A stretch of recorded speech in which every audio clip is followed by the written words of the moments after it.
So I would really love to tell you that the second round of my Tailspin TBR game went way better than the first. However, that'd be a lie. It wouldn't be true.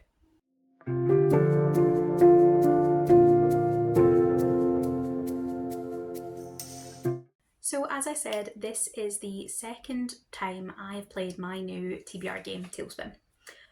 And I don't know if this is a terrible twos stage.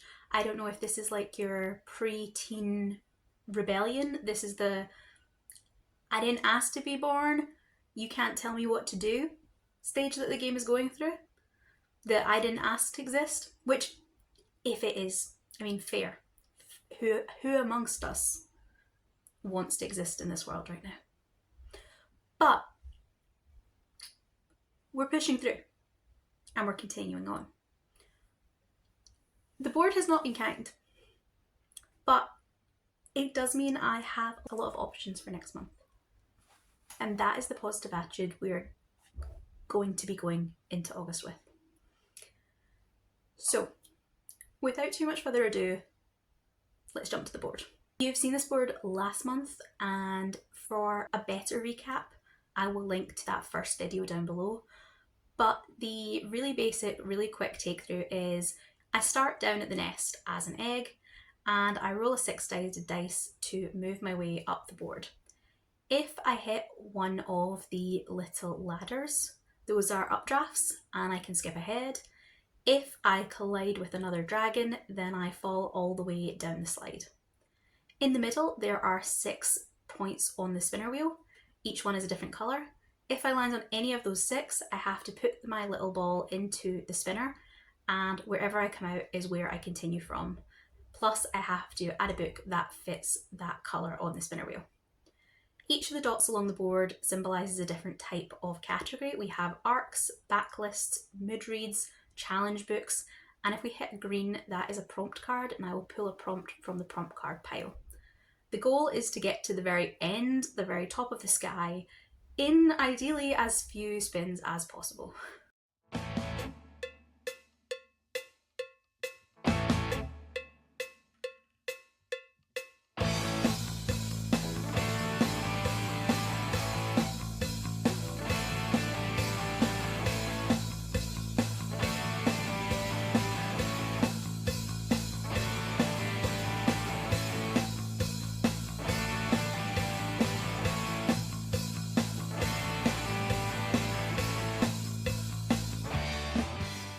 So my very first roll gave me a green, which is a prompt card, to read a book that is over 400 pages.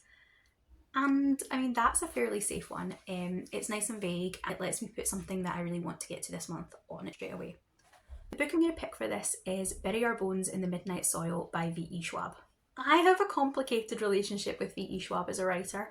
I've watched a lot of her interviews, a lot of her kind of content that she puts out, and she seems like an amazing person, and I really respect her as a writer. I always love her concepts, but the books themselves, something just doesn't click for me, and I tend to come out mildly disappointed and feeling like they're middling. I gave myself a hard and fast rule after Gallant that I was not going to pick up any more V.E. Schwab books, no matter how incredible the premise sounded. And her last book, The Invisible Life of Addie LaRue, tested me sorely on that resolve. But I held fast. However, Bury Our Bones in the Midnight Soil sounds like something I'd love. It's a story about 3 different women across time. It's about vampires. It's a book that Schwab said she's been writing for 10 years, and it happens to be the book that Susan and I have picked for the Plot Luck Book Club's October read. This was one that Susan put forward, and my memorandum on Schwab aside, it felt unfair to discount because I do think she's gonna love it. So I'm gonna, this is it. If I love it, if I come out adoring it, then I can start reading Schwab's books again. If I don't, then I really have to be firm. I need to, I don't know, block her name in my search engine or something so that I can't buy her books. If I'm going to talk about it on a podcast, I'm probably going to want to reread it just to make sure that I'm not talking nonsense. So I'd like to put it in August to start it, and then even if I gradually read it twice over the 3 months, that would be great.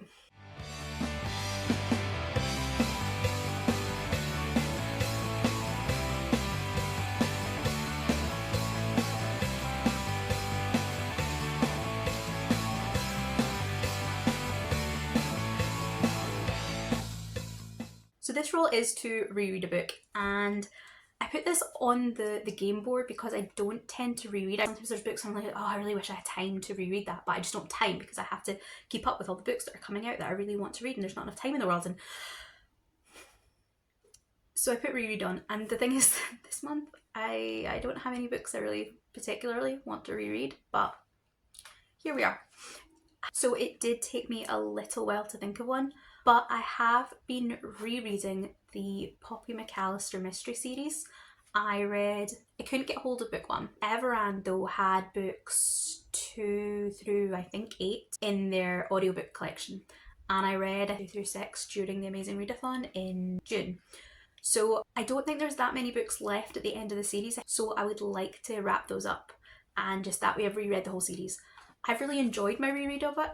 It is a cosy mystery series, so you're not getting the surprise of who's the killer, but in this particular series that's so far away from the point for me.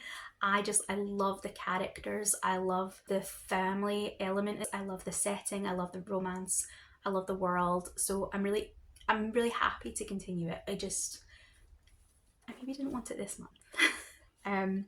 But I think I'll be reading book 7, I think, and that would be Antiques Auctions Are Murder.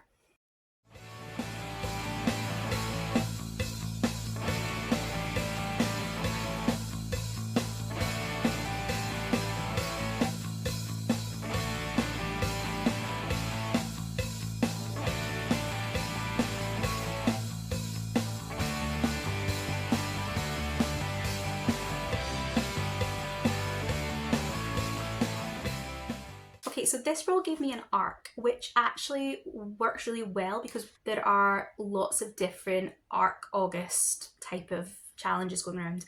And in my head, Arc August is always a thing.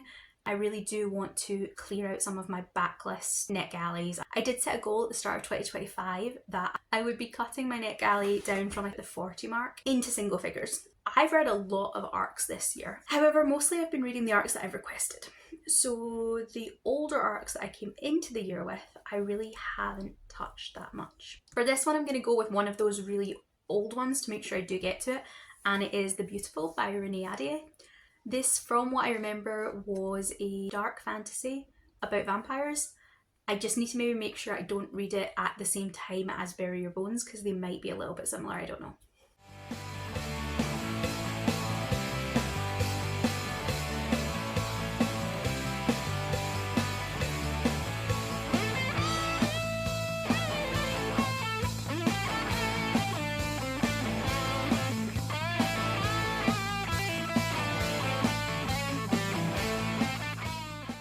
So Moodread is really good because I do have some books that I definitely need to get to this month, and the Moodread Square is going to let me do that.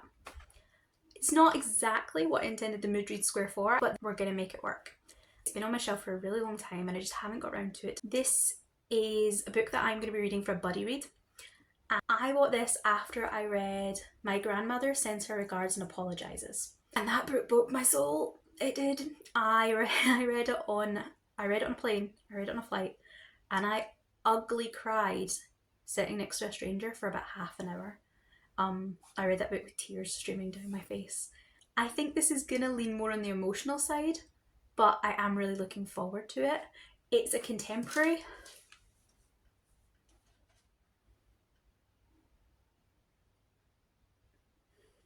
This takes one of the, as far as I understand it, this takes one of the characters from My Grandmother, and it kind of spins off her story. Britt Marie in that she was I think the building manager. She was pretty unlikable. She was very no nonsense. And by the end of the book, we kind of had seen that she had a softer side. And I think this is going to explore that. It's a kind of second chance at life, uplifting book that I think has a really strong football element. So I'm going to be reading it with my friend that's really into women's football, and we'll see how we both come at it from different angles.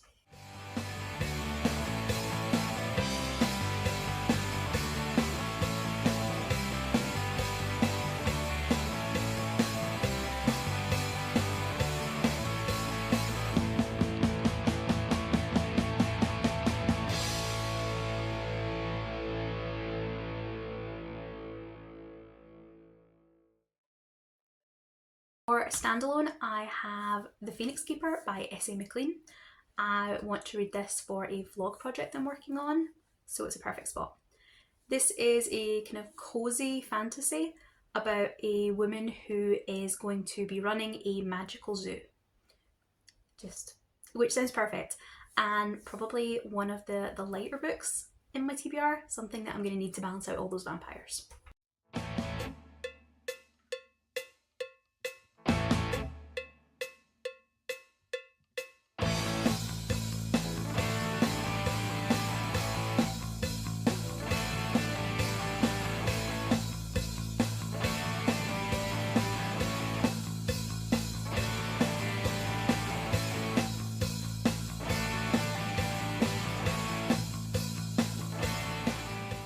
So we hit that Tailspin spinner wheel and we got a purple book from it. Now, I did debate over a couple of books putting in here. There are a couple with purple covers that I want to read for various things in the next couple of months. But I'm going to be really irresponsible and not read those ones that I absolutely have to read and put one that I just really, really want to read. So hopefully I will. This is A Treachery of Swans. It came out at the end of June, and at the start of 2025, this was my most anticipated book of the entire year. So I've been so excited about it, and I could see myself, if I put it on my shelf, getting caught up in vlog projects and reading challenges. I want to read it now while I want to read it. My cover is a kind of purpley pink with these gold leaves on it. This is the UK cover, but I have to say that personally I do prefer the American cover, which I think has a much more dark, gothic and sinister vibe. So I didn't immediately think of this one when I was looking for a purple cover, and I ended up switching at the last minute. This is a sapphic retelling of Swan Lake, and I have such high hopes for it.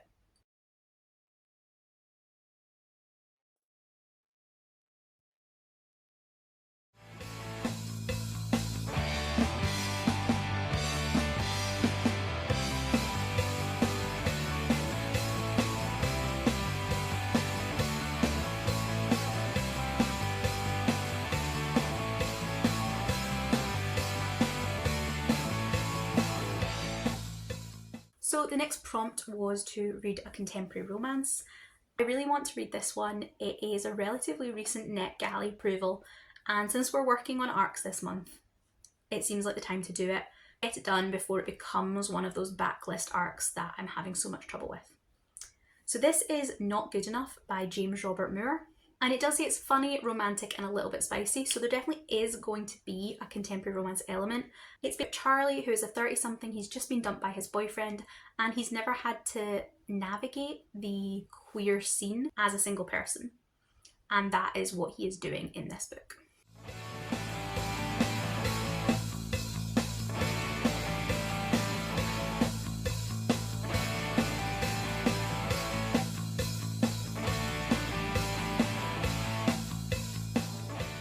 So the prompt that we landed on is the challenge prompt, and the point of these circles is to pick up books that are for things that I really want to read anyway, for kind of goals. So for things like the Buzzwordathon challenge, or for the monthly Aldia challenges, or if not monthly, it could be something that what I know is for a square on the Our Fantasy Bingo board, or the 2025, those kind of things that are going to knock off yearly and monthly challenges, to make sure that I'm keeping up with those and I don't hit November and have 50 books standing, or worse, even have one book I would need to fill a bingo board and just never get around to that one book.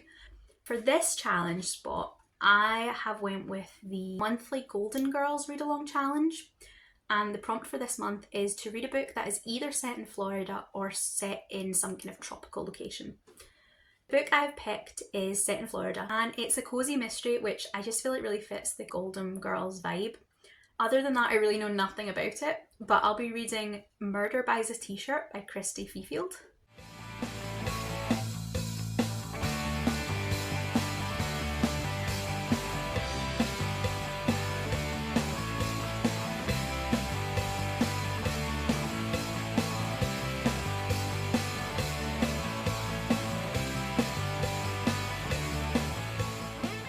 So this prompt, I feel like I'm cheating on all of these prompts, but I'm not.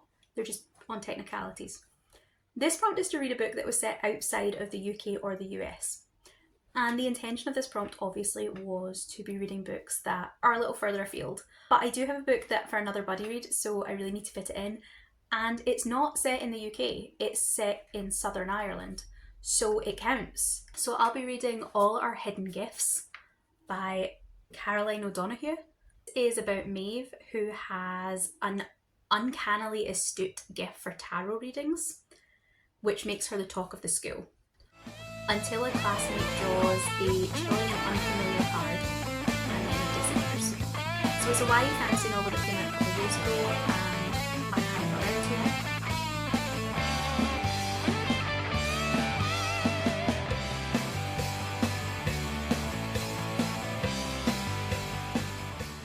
So we have another arc prompt, and again I'm just going to pick one of my really backlist arcs to try and make a dent in. I picked this one completely at random off my existing shelf. It's Creeping Beauty by Andrea Ports. It's, I think, a fairy tale retelling. The cover is stunning, and the tagline is "The princess finally wakes up." So maybe it's a Sleeping Beauty romance. I know nothing about it, and I think that's probably the best way to go into some of these older ones that I forgot about, is not to refresh my memory and just to take them as I find them.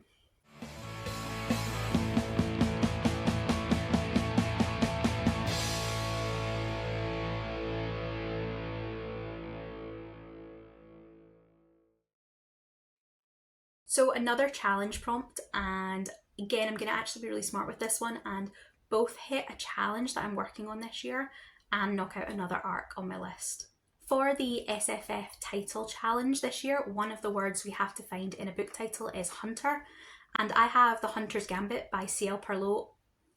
I read this author's queer science fiction book maybe last year, Bluebird, and I was really surprised and delighted by how much I enjoyed it. This looks from the cover like it's far more a kind of a traditional fantasy novel, so I'm really excited and hopefully I'll enjoy this one.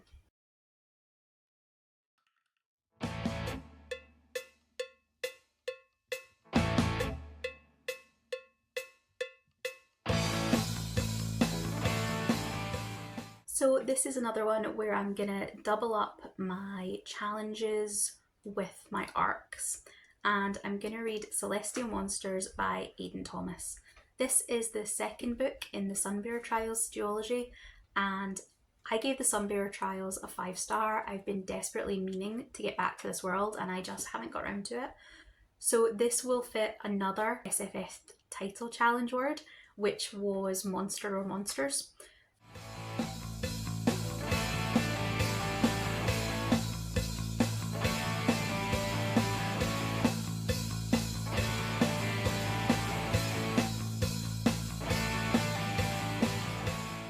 I got another reread, which, as I said, I wasn't super into this month, but again I think I found a solution. Now, I won't be finishing it this month, but I have been reading this since June, and this is Dracula Daily. This basically takes Bram Stoker's Dracula, which is all told through letters, and it breaks it down into the actual days when those letters are read or received. And the point is that you follow along with Dracula in real time to experience the book the way the characters are experiencing it. So though I'm not going to finish it this month, I am going to be reading the section that's relevant.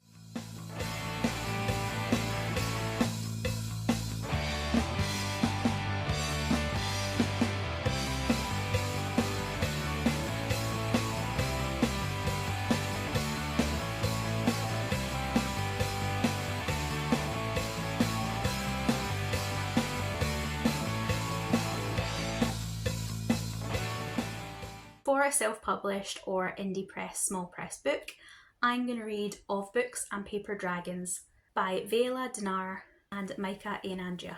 This one is one I picked up because I think it'll fit one of the Our Fantasy board prompts I have. I think this one is a little bit along the lines of Legends and Lattes, or more specifically Bookshops and Bone Dust. It's going to be about fantasy world that has a bookshop and running that bookshop.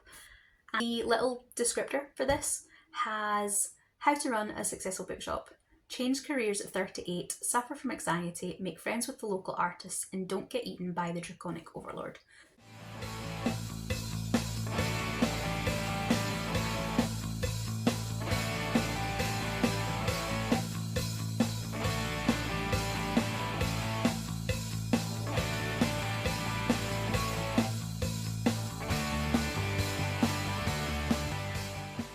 This prompt was to read a book that had foiling on the cover, and this is one where I set myself up for failure because I couldn't find foiling on my shelves. Why do I have a prompt that's read foiling when most of my books don't seem to have it? But I did find something I'm going to use, and that is Lightfall by Ed Crocker. This came out I think in January this year, and it's supposed to be a really original look at vampires and werewolves in a fantasy world. It doesn't have foiling on the cover, but it does have this kind of shiny, I don't know what that's called. Is it kind of plasticky thing that gives that moon that shine? And then under the cover, on the hardcover, it does have foiling. So it counts. It's fine.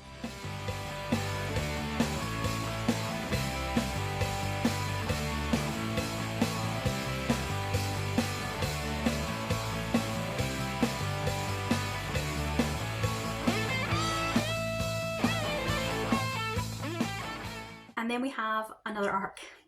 And this is a good thing. It is a good thing. The goal this month is to read a lot of arcs. So we're going to do that. And one I have picked is, again, very backlist. The ones I've picked actually all have quite similar covers. They all have this very kind of fantasy cover look. In the back of my head, I have that this one is some kind of fairy tale retelling, but I'm honestly not sure. It is The Gilded Crown by Marianne Gordon. The tagline is, "Every life comes at a price." So I'm guessing maybe like a kind of dark, but again, I kind of think it would be better for me just not to know about these ones going into them and to make them feel fresh and new.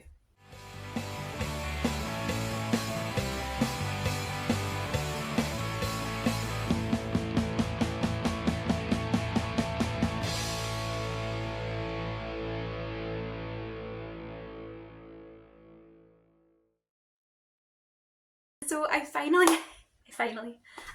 hit the end of the board, and I think that gives me like 16 books on this month's. Although Dracula Daily is only a section, fingers crossed it's maybe not a big section. Maybe there's only a couple of letters. I hope there's only a couple of letters in August. I hope you've enjoyed watching this game. I'm still tweaking it a little bit. The problem I noticed in this one is that the dice I have, they're kind of clear see-through plastic with like sparkly bits in the middle, and they're really, really, really pretty, but the numbers don't seem to show up on camera very well. What I might do next month is just run an online dice roller to make it easier to see. Maybe I'll up the dice for next month and we'll see how it goes. If you have any other suggestions for changes to make to the game that you think will make it play better, then definitely let me know in the comments. Similarly, if you have read any of the books on this TBR, if you want to talk about any of them with me, tell me which ones I should be looking at first, what ones I should be prioritising, let me know that in the comments. Thank you so much for watching. I really am enjoying having my own TBR game, and I would love to get your feedback, and I will see you next month.